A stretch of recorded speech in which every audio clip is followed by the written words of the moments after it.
কিছুদিন পূর্বের বন্যা প্লাবিত সাবরুমের নগর পঞ্চায়েতের বিভিন্ন এলাকা সহ গোটা মহকুমার 3টি ব্লক এলাকার নিম্নাঞ্চল পাহাড়ি উঁচু জায়গায় ভূমিধসের কারণে ছিন্ন বিচ্ছিন্ন হয়ে পড়ে পথঘাট। ফলে মানুষের ঘরবাড়ি, কৃষিজ ফসল, গবাদি পশু, পোল্ট্রি ফার্ম, পুকুর, মাছের জলাশয় পুরোপুরি ডুবে যায়। ভূমিধসের কারণে ধানি জমি নষ্ট হয় শত শত হেক্টর।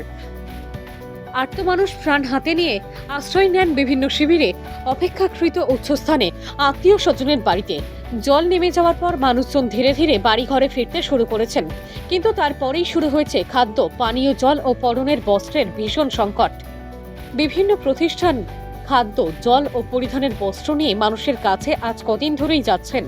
সে ধারাকে বজায় রেখে এই ধরনের কঠিন পরিস্থিতি থেকে ক্ষতিগ্রস্ত জনগণের পরিত্রাণ দানের লক্ষ্যে আজ সাবরুম মহকুমার পোয়াংবাড়ি আরডি ব্লকের মেরুপাড়া এডিসি ভিলেজ এবং মধুপাড়া এডিসি ভিলেজের রাজ্যের বন দপ্তরের মন্ত্রী অনিমেষ দেববর্মা এবং তিপ্রামথা দলের 7 জন বিধায়ক, এমডিসি দেবজিৎ ত্রিপুরা মিলে বন্যায় ক্ষতিগ্রস্তদের ত্রাণ সামগ্রী বিতরণ করেন।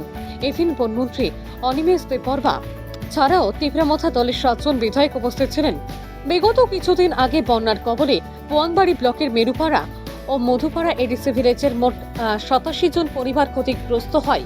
তাদের হাতে মন্ত্রী অনিমেষ দেববর্মা ও বিধায়ক এবং এমডিসি নিত্য প্রয়োজনীয় সামগ্রী, চাল, ডাল, তেল ইত্যাদি বিতরণ করেন। প্রসঙ্গত মন্ত্রী জানান, এই ভয়াবহ পরিস্থিতিতে রাজনৈতিক দল, মত নির্বিশেষে এবং জাতি, ধর্ম, বর্ণ নির্বিশেষে জনগণের পাশে এসে তাদের সাহায্যের হাত বাড়িয়ে দিয়ে এ ধরনের কঠিন পরিস্থিতি থেকে ক্ষতিগ্রস্ত রাজ্যবাসীর পরিত্রাণ দিতে যেন সবাই এগিয়ে আসে।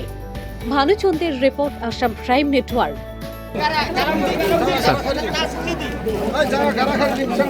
আমরা এসেছি যে রাজ্যে ব্যাপকভাবে ফ্লাড হয়েছে। ফ্লাডের পরবর্তী সময় নানা জায়গায় ত্রাণ সামগ্রী বিতরণের জন্য আমরা এগিয়ে আসলাম এবং খোঁজখবর নিতে আসলাম এই এলাকায়। এটা পোয়াংবাড়ি আরডি ব্লকের অন্তর্গত একটা ভিলেজ কমিটি এবং আপনারা দেখতেই পাচ্ছেন যে এখানে ইলেকট্রিক সাপ্লাই, পানীয় জলের যে নলকূপগুলো আছে এটা সব ভেঙে শেষ হয়ে গেছে এবং সরকারের পক্ষ থেকে আমরা সিরিয়াসলি এইগুলোকে নজর রেখেই কাজ করছি এবং যারা আমলারা আছেন, ইঞ্জিনিয়াররা আছেন, তাদের আমরা বলছি যে কোথায় কোথায় আমাদের ঘাটতি আছে এগুলোকে দ্রুত কাজগুলো সম্পন্ন করা।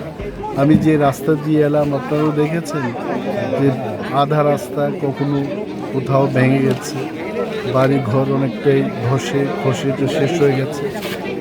তো আমরা এমএলএদের পক্ষ থেকে আজকে এখানে 25-30 কেজি চাল, শুটকি, তারপর সর্ষের তেল, লবণ, তারপর বাচ্চাদের জন্য বিস্কিট, চকলেট, এগুলো নিয়ে যাই পারি। সরকার তো করছে, প্রশাসন করছে, তারপরও আমরা আমাদের পক্ষ থেকে এগুলো বিতরণের জন্য এগিয়ে আসলাম এবং আমাদের 7 জন এমএলএরা আছেন এখানে। মানব দেববর্মা আছেন, সুদূর দেববর্মা, স্বপ্না দেববর্মা, নন্দিতা দেববর্মা, সঞ্জয় মানিক ত্রিপুরা, ফিলিপ রিয়াং পাথানলাল জামাতিয়া এবং এমডিসি দেবজিৎ ত্রিপুরা উনি আছেন। আমাদের পিসিসিএফ ফরেস্ট দপ্তর থেকে প্রবীণ আগারওয়ালজি সহ আমাদের ডিএফও, যিনি সাউথের ডিএফও প্রীতম ভট্টাচার্য, ওনারাও আছেন এবং আমরা চেষ্টা করছি যে কত আমরা যারা বিপর্যস্ত পরিবার তাদের পাশে কীভাবে দাঁড়ানো যায় এবং সরকার, প্রশাসন সবাই মিলে আমরা কাজ করছি। এখানে কোনো বিরোধীর ব্যাপার না, সরকারের ট্রেজারি বেঞ্চের কোনো ব্যাপার না, শাসক বিরোধী সব ধর্মের বর্ণের লোক আমরা মিলে এটাকে মোকাবেলা করার চেষ্টা করছি।